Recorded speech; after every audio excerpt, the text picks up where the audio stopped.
Hello and welcome to this edition of Saturday Chat. Uh, this is a couple times I've tried to do this morning. Let's see. The week there was, man. It started out with Brad. Great. I love Brad. Talking to Brad is so easy. The football knowledge. I get to talk a little football. That's not my forte. That is my second sport for watching and following. I, I, I used to be a huge college fan. Uh, COVID kind of changed some of my watching habits for sports. I'm not going to lie.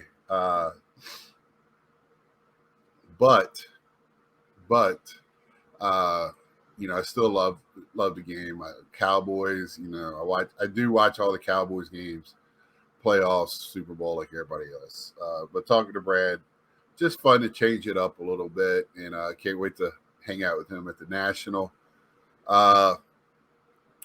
Monday, talked to Dad about the All-Star game history. Got my All-Star from the Home Run Derby hat in this week. I've been wearing my All-Star hat for the game. Just quick, I'll talk about that in a minute. We did Wednesday, showed off SGC return. Nines and 9.5s, 10s did pretty well. PC stuff, so just want to get those rookies graded. 3 non-Mets, the rest were Mets. I know it was Mets heavy. Western Griff, sorry about that. Let's see, we did Thursday, Nerdy Thursday. Opened up some games. We talked a little CW and Gotham Knights. Let's see.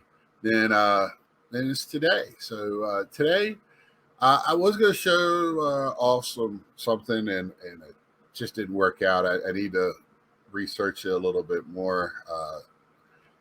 First time I pulled out these items. Since I moved here, I can't display them like I did in Iowa. Being in an apartment, I'm trying to figure out how to do it. I'm tired of them sitting in my closet, my bedroom, bubble wrapped. But something I'll show off probably in the future, next Saturday maybe. I don't know. Next weekend is gonna probably be national heavy. Let's see. So let's just talk about hobby news. CGC just came out with a banger, $20 at the show grading. I'm going back and forth.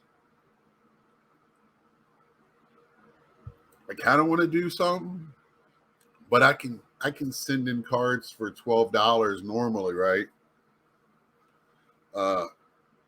And me and Ryan and Al got a couple other people want to do it. So that'll even lower the price per person because it'll spread that $25 return shipping that they hit you in the head with. That'll help with that because that was another $12.50 that me and Ryan were sharing. Now we could spread that over a few more people. It will help, and I might even get it grading lower than that.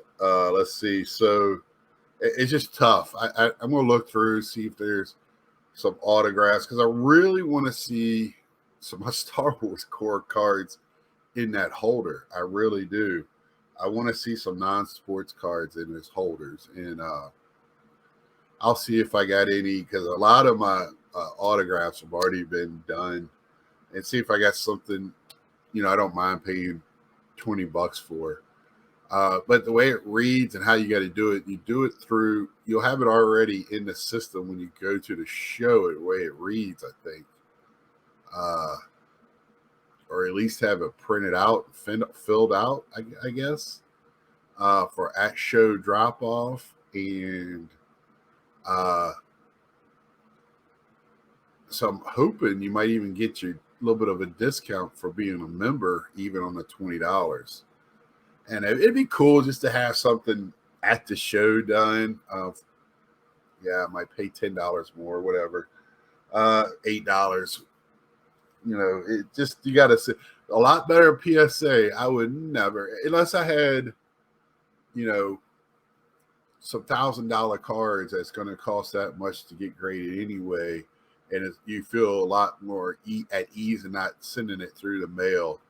But I can tell you, if you're not first in line Wednesday or Thursday morning, you're going to be sitting in that line most Wednesday. That's going to be your Wednesday. And then if you're not one of the first and Thursday, not only are you going to be waiting in line, you might not even get a spot because they ran out on Thursday morning the last 2 years, I believe. So, but I think this will help CGC get some traction after their changes, their third change. They need to hands off it. I don't understand why this wasn't the deal at the beginning. They should have had all this straight before they started. Because I sent them an email when they first started.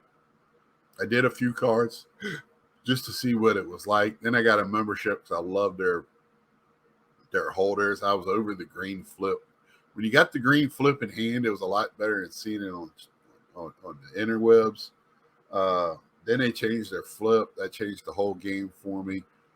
Resell, yeah, not great. That's why I don't do anything that I'm going to even think. If I'm thinking about reselling, it's going to SGC or PSA. It depends on what it is. But 95% of it will be going to SGC. Y'all know how I feel about PSA right now. And just I did my PSA order from JT a year ago. Got shipped to me from JT yesterday, or at least I got the routing number, tracking number, I should say, last night. So hopefully I'll have that here in the next week. I still got another one that's been there 10 months. Still not happy. PSA, I don't know what excuse they could give me that would tell me that everything is all right with PSA with this personal, from what I got from JT to here, it just, something's not right. And I don't know if that was the way to fix it. PSA, they're making a ton of money. I just feel like they don't care about us. And, I did get an invite to PSA registry thing. It's 30 minutes away from the site. It's on a Friday night. I mean, they've done everything to knock down the numbers that are going to show up to this thing. And I think they're going to know that people are not happy with them. So I don't think they want the diehards to show up, but I think they're also going to get people, the diehards that want to gripe too. And I thought about it because they don't, why have this registry meeting or whatever they're going to call it when you prove that you don't care about the people on the registry, at least to do new cards, and you don't control what's on the secondary market. A lot of I'm at the point now in my registry where it's not feasible to send in cards at $20, $22. It just doesn't make sense. And then hold them hostage. I know during COVID they went through a lot of mess with people not paying and stuff. But then have them pay up front. And then now cut out all the confusion. But they try to hold the cards in the backlog so they know how many cards they're going to have. And that shows how much to the bean counters, how much money they have back there. And it makes, it makes sense for them, but it does, for the consumer, it doesn't. I don't really like when CGC does their money either. They're supposed to do it when it's received. they'll do it anytime from the time it got received to the time that it gets released. They'll take the money from you. It's just weird how they do that. That's my one little petty thing with them. SGC pretty much does it as you put it in their system, just like anything else that you purchase. So I do like that. Just a couple little nitpick things, but CGC at the show, still waiting on Beckett, and with all of the negativity around Beckett, they'll still have a line. There'll still be a line at the show the whole time, the whole weekend. Be a line at Beckett. SGC still has not announced anything yet if they're going to do on-site grading. I thought the last couple of years what they've done has been just fine. You don't have to do on-site grading.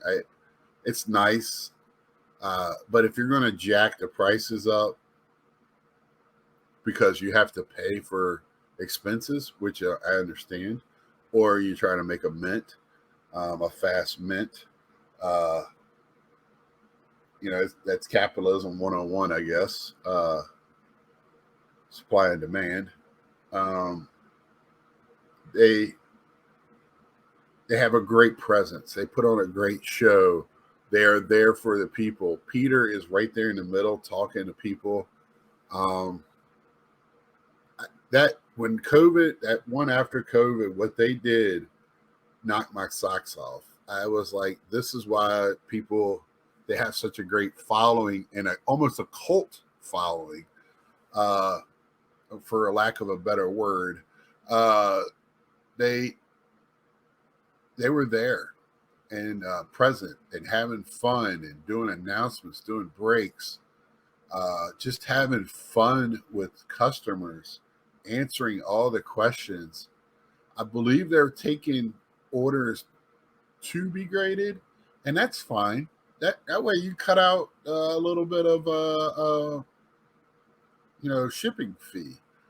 I don't have an issue with that. And you're still going to get them. You might even get them back before you get back from the national in your mailbox. They are a little slower now. I sent in an order a week and a half ago thinking it would be released. It has not been released yet. It's still received. And what I've been noticing, if it gets into the graded part, it goes straight to being shipped. But my last one took a little while to get actually shipped. Let's look it up real quick. My orders. Yeah, I'm still in the received page. They received it on 7/6. So it's been nine days, complete days, not business days, but that's a week. Usually in a week they have received it and graded it and being sent back to you. So they're either getting ready for the national, or they're getting in a lot more orders. They've got the special on the 2023 cards, things like that. I'm sure that $9, it's hard to beat that. And you're first to market. Even if it takes 3 weeks, you're still beating PSA, probably by a month at least. So with that, I'm sure they're getting a little bit more busy and busier. I haven't looked at how many. I think that Jim Mint, whoever releases the numbers, I think it's a good thing to look at. But I don't think it's real numbers at all. Probably close. But my PSA is doing 1 million cards, but they also hold back releasing them. They're good at, if they're doing 1 million cards a month, that's because they want to do 1 million cards a month, and so that's kind of how that is. I believe if they wanted to be a quicker turnaround, they could and do, and then have empty the everything for the month, and then really get a true number the next month of how many cards they're doing are actually coming in. I know I didn't explain that well, and people will be like, "Huh?" But it's just something I have my thoughts on that. But that's just for me. Uh, some other news with the twins bringing to light a couple of things. You know, I don't really want to speak too harshly on it. You know, this community's tight. We like to keep integrity. That's why we're looking for trim cards and things like that. And the big thing is always fake autos. That's why so many people get them authenticated. I'll be picking up my shipment from Mike at the show for authentication. I mean, even my little $3, $5 through the mails or in-person ones I have that I got authenticated, I get nervous. I couldn't imagine a rock card not authenticated selling for $60. When it's authenticated, it goes from $400 to $1,000. That's a tough pill to swallow. Off the giddy up to begin with, and then to relist it, which Mike Hesley's come out and said that was a mistake, which is a business partner of his. You know, questioned the video on that a little bit with Ty. But I have, if you want to be honest, I have other issues with Ty as well, all along with some of his other videos. Nothing big. I don't know the man. My problems are card world hobby problems, like personal problem. I don't know him. I'm not friends with him. Never talked to him. I've talked to Mike several times at nationals. Mike, I've talked about it before, was one of the first people to recognize me in this hobby and include me at the national, make sure I was included. Actually excited. It felt exciting to meet me as much as me meeting him. And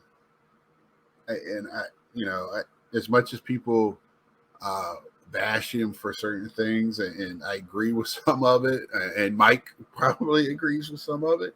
I just think,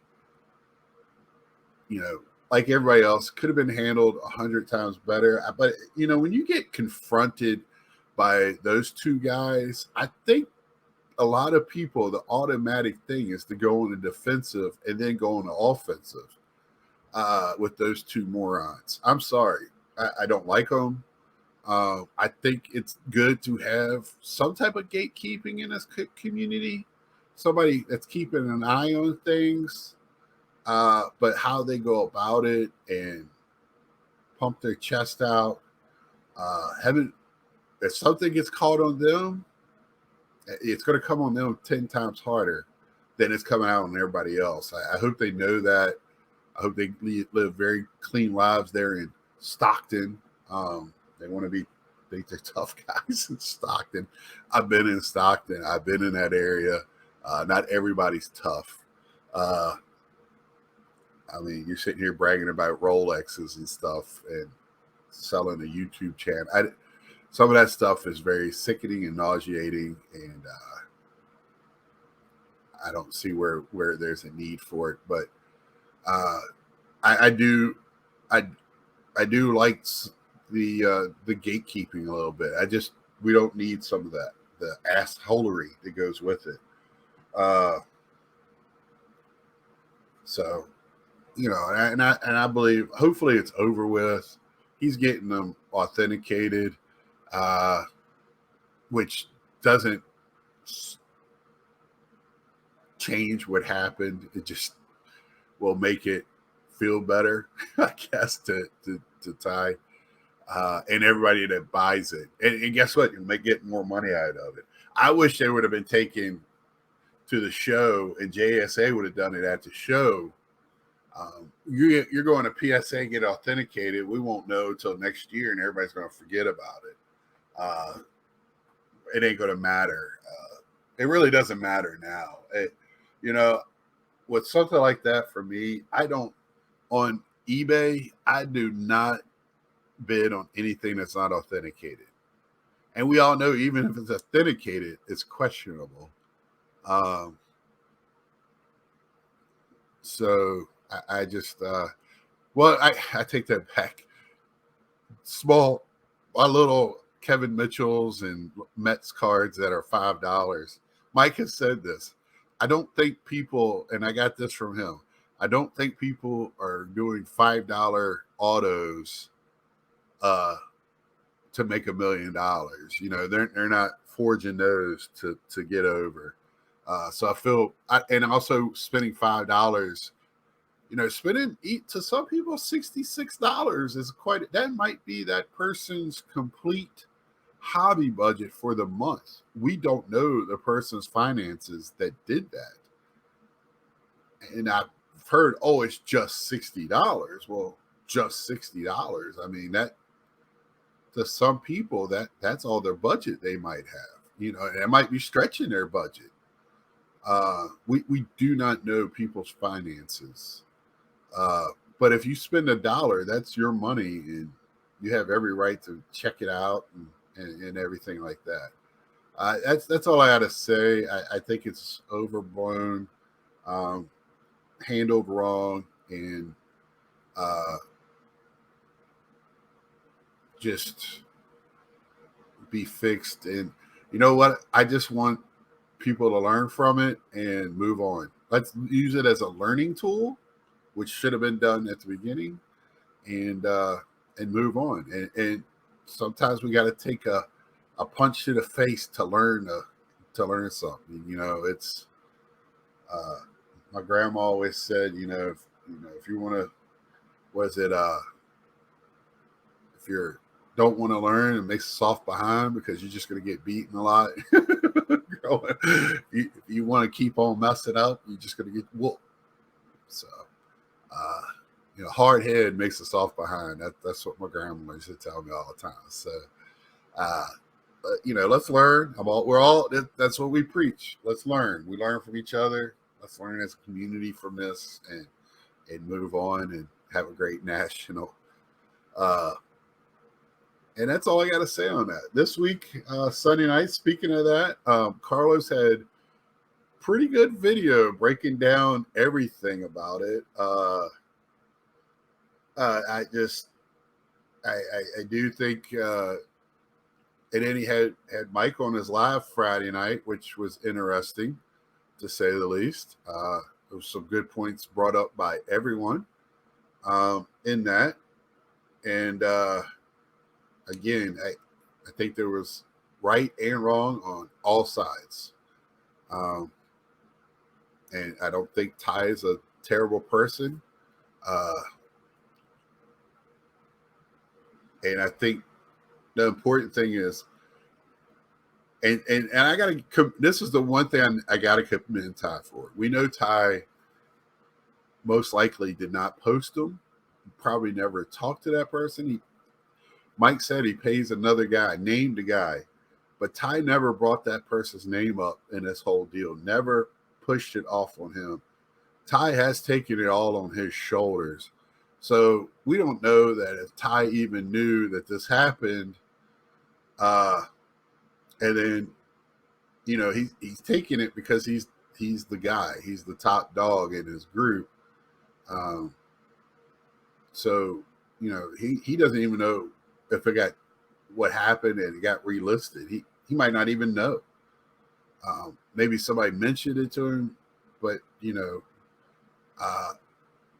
him and trying to get this show going, chasing cardboard and all of that, I know eats up a lot of his time and his family and his house and keeping his household together.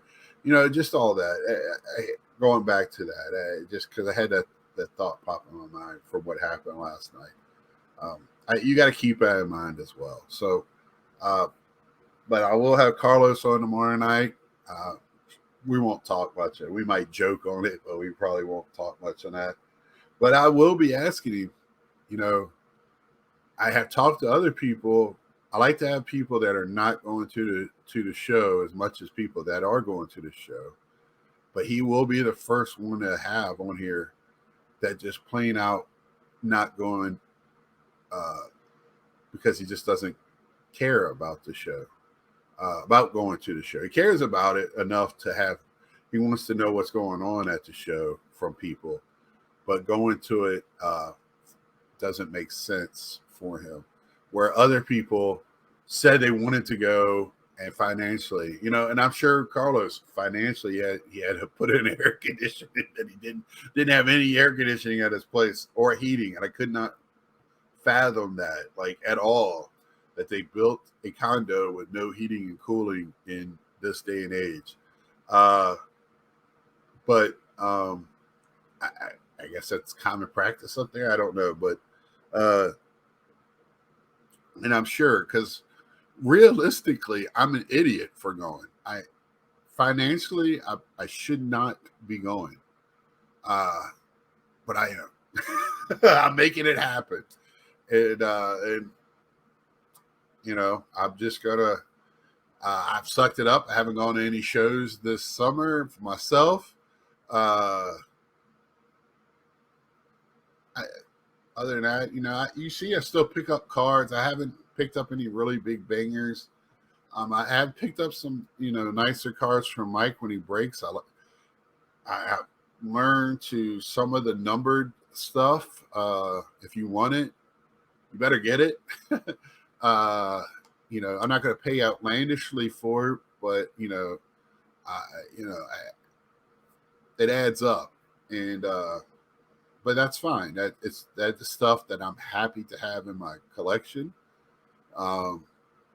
Will some of that hold that value at $30? I'm not really worried about it holding the value. Again, I would like for it to, and sell it if I had to for $30 would be awful, and not selling it for pennies on the dollar.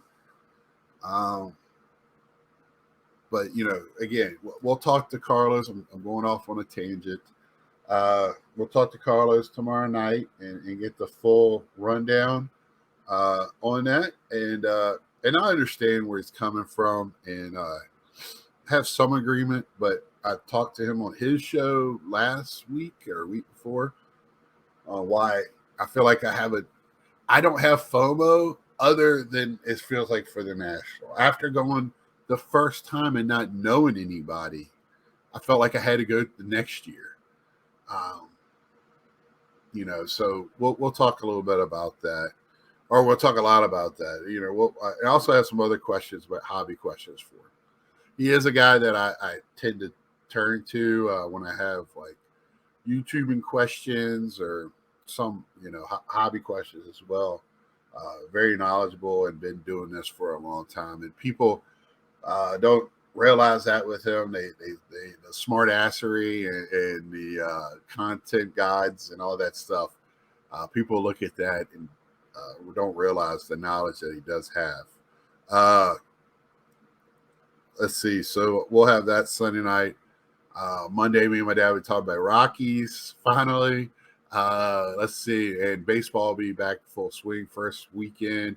My Mets are playing the Dodgers. Didn't fare too well last night because I kind of was hoping they were starting to make a little move before the All-Star break to get that last playoff spot. Plenty of baseball left, but before too long, I won't be saying that. It'll be the countdown of where they need to be and all of that, and seeing where everybody's at.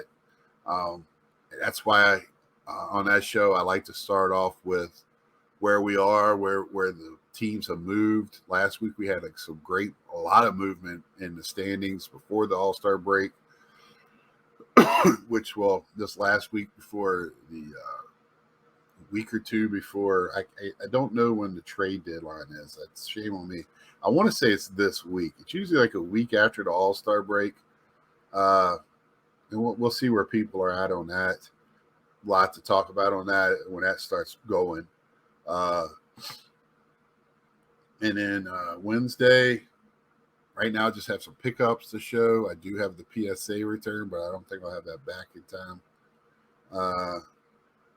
And then next weekend, we're going to be, it'll be national talk. If I finally will start talking more and more about my plans for the national, how I'm going to attack this. I keep saying I'm not going to have as much money as some other ones, but I'll have a nice little bankroll. I'm not going there with no money, just not as much as I have in the past. And like I'm saying, in the past, I had to pay for a move. I bought a new car, and I try to use cash as much as possible, or ways where I don't pay interest on having debt. I try to keep my debt down. So that's some of the things that I have to look at. But when I take this cash out of my savings account, in the times past, I had a nice cushion, but with all of that, I don't have that cushion anymore, and that's what's making me nervous a little bit. And part of me is like, take $200 and just walk around to dollar boxes on Sunday. Wait till Sunday, and like I do any other show. That's people. When I go to a show, I take $200 in cash. That's it. Most of the time. That is my budget at a show. And I try to save most of my budget for the national. Everybody's like, "Oh, it's just another show." I understand that, but I still, at the national, yes, things could be a little bit more pricier, but you have a lot more to select from, and you can be choosier and wait it out if you want to by the weekend. Don't have FOMO. I did well 2 years ago on some cards, and didn't wait it. I bought the second day. No, yeah, Thursday. I did, because I couldn't wait to see if that Satchel Paige was going to be there that weekend at a cheaper price. It it was already a good price. He came down a little bit, but he wasn't going to come down. And he told me it's too early in the week. And I understood that. I was like, and that works both sides of the table. And we'll talk more about that next weekend. Let's see. So that's going to be about it for me today. I'm pretty neutral on things that the negativity this week. I don't agree that the buyer should be. When I buy somebody from that should be legitimate in your eyes, I shouldn't be worried if the stuff's fake or not. I have seen a couple of people say that as well. I don't agree with that, because you got to have some integrity. And if you want to be a pillar in this community, that's what it's all about. So until next time, like, share, tell a friend, and we'll see you.